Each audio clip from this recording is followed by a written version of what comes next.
after that, because I want to make sure we tell you everything you need to know. Lily. Okay.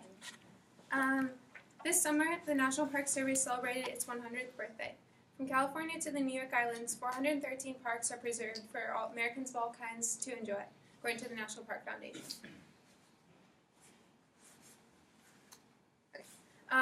These parks, however, suffer or not protected during the 2013 governmental shutdown.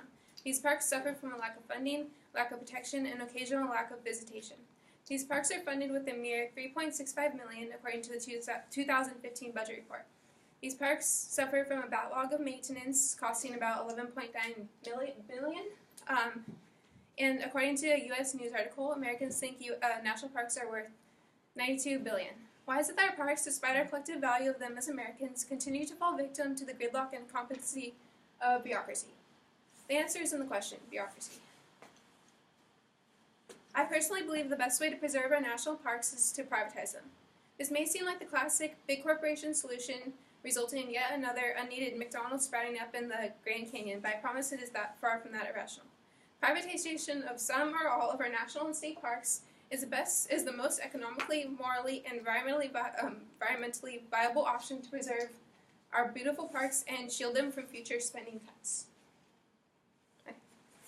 The concept of private management isn't as big and scary as it might seem. Many people believe that profit always equates to greed and overuse, but that is not the case.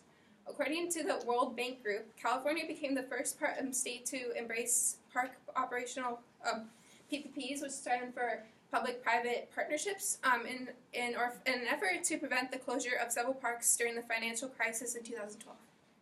As you can see in the chart, PPPs combine the positive aspects of both the public and private sector to efficiently preserve our parks. Warren Meyer, president of a Phoenix-based Recreation Resource Management, a $10 million company that manages public parks and recreation areas throughout the United States, explains private management as the government ownership of the land while handing over operational tasks that are money, time, labor-intensive to a more cost-effective private company. So basically, rather than selling a park to the highest bidder, a park is leased to an entrepreneur under strict guidelines.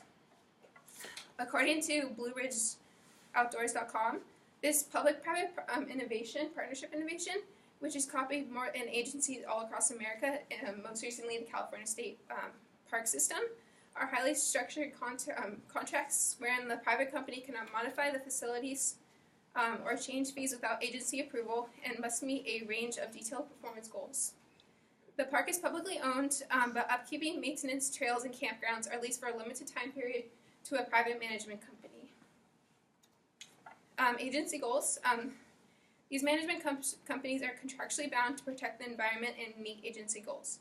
Agency goals, which are above, which are set by the state and federal government, may include low cost of admission, easy public access, environmental preservation standards, and many other goals. If the management company fails to, breaks the terms of the lease, they lose the lease that they paid big bucks for.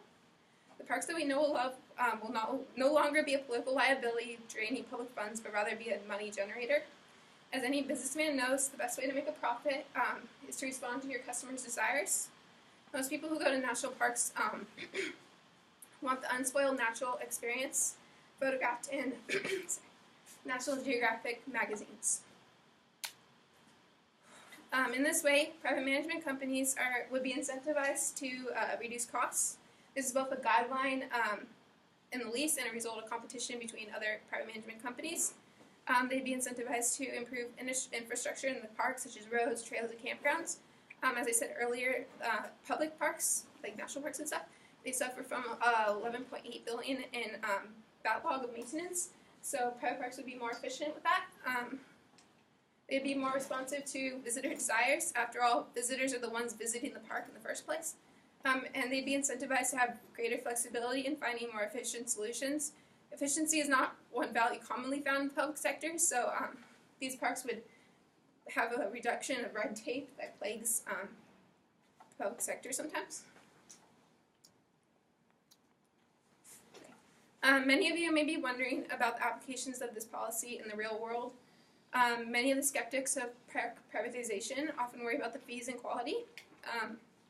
Holly Frotwell, an economics professor at Montana State University with a research focus on natural resource issues, cites in her essay that thousands of successful private management companies who manage public campgrounds, in fact, nearly half of the forest campgrounds are managed by private entrepreneurs.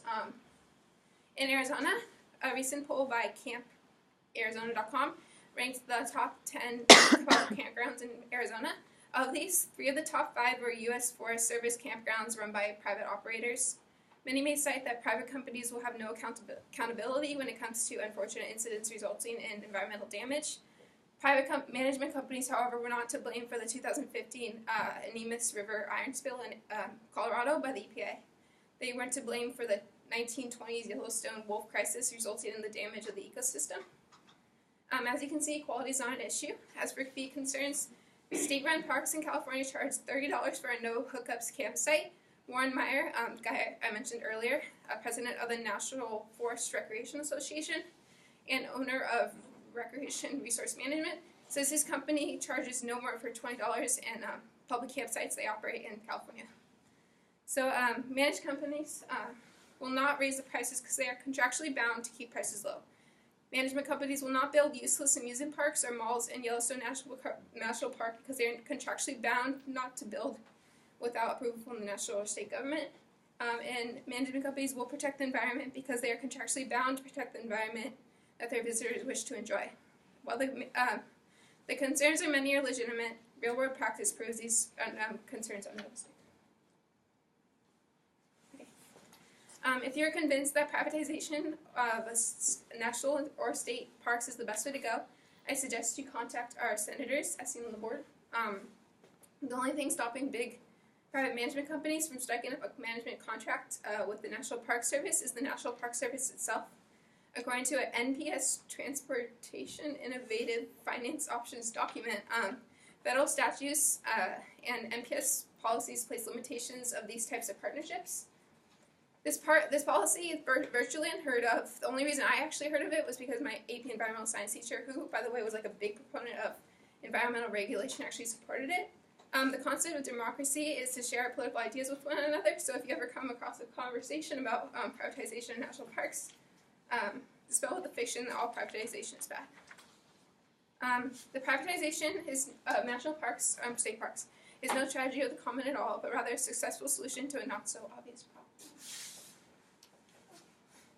That's all.